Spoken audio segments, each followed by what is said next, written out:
It's open. Don't fail me now.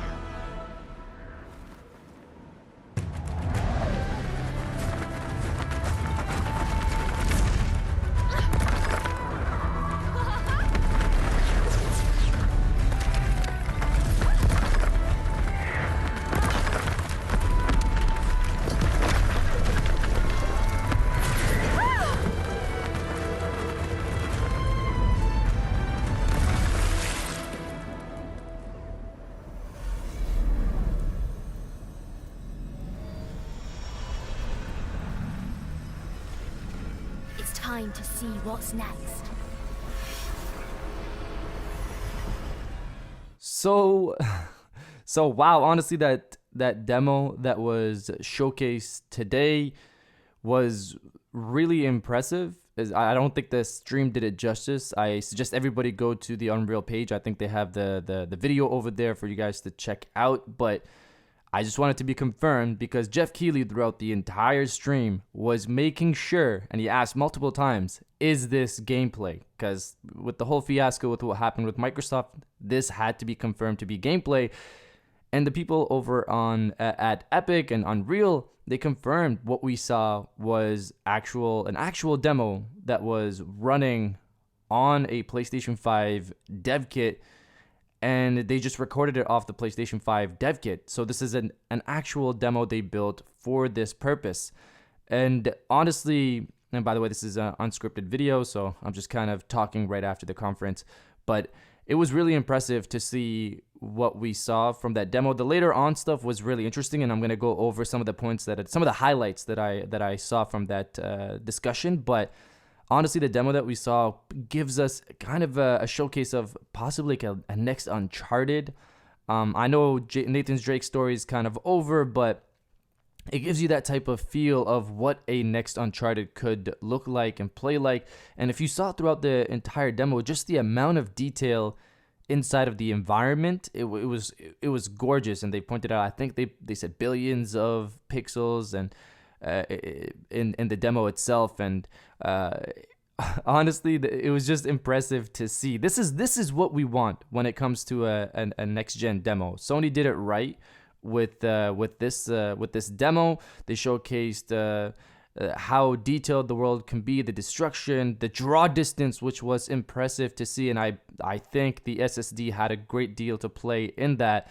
And honestly, the whole world just looked really, really beautiful. And that the audio they pointed out as well just gave me kind of an excitement for what is possible with the 3D audio that Sony wants to bring to the PlayStation 5. And honestly, it's a genius move by Sony to kind of take control of Unreal Engine 5's reveal with the PlayStation 5 and kind of just put it right after Microsoft's kind of reveal. This is pretty much Sony 101 right here. Microsoft does something, Sony tries to do something much better than what Microsoft did, and the crowd gets excited. This is pretty much 101 what happened here. But let's go through some of the stuff from the conference.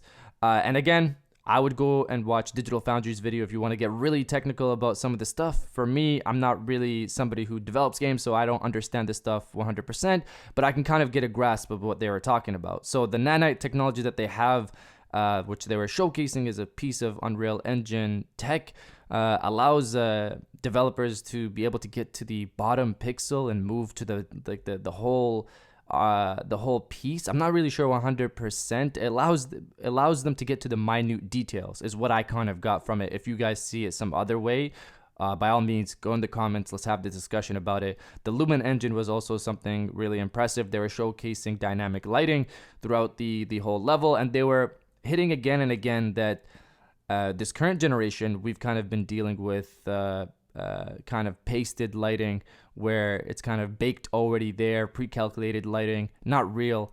And they were showcasing with this demo, their Lumen Engine, as they call it, really showcases this dynamic bounce and dynamic lighting throughout the whole world.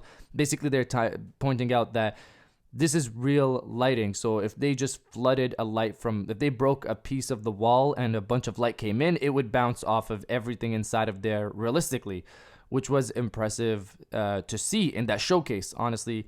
And again, the detail.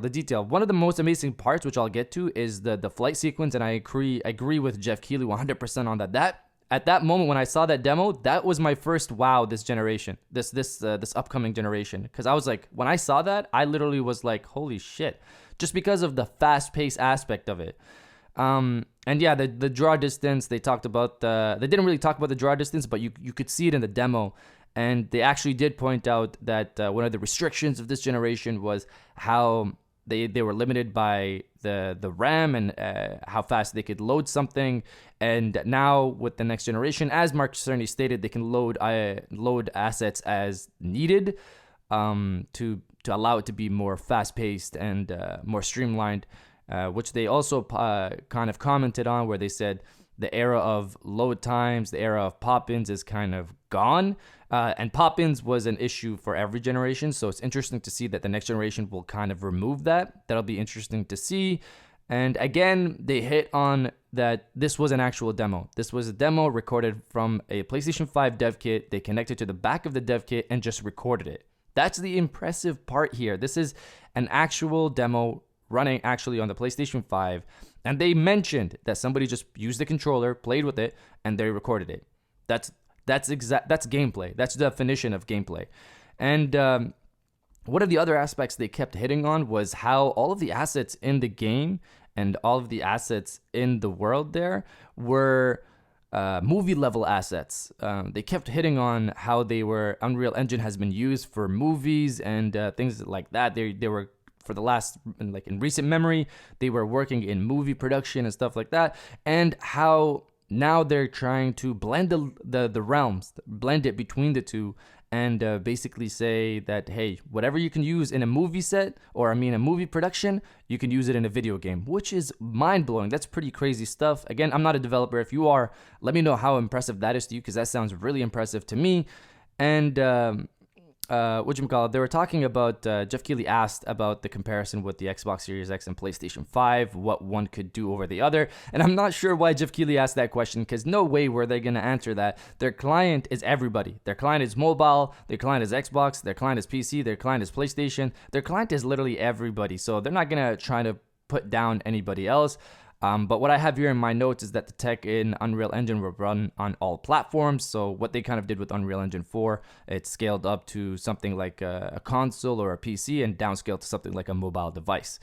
They also pointed out that Fortnite is coming to next gen. It'll be on Unreal Engine 4 when it launches on PlayStation 5 and Xbox Series X later this year, and then it'll transition to Unreal Engine 5. I'm kind of curious how this will improve Fortnite. They didn't really go into specifics. It seems like they haven't really migrated any of it yet, and it seems like their goal is to do that next year, so they couldn't really talk about the improvements it could bring to Fortnite. It seems like they didn't really know what to say about that when Jeff Keighley asked.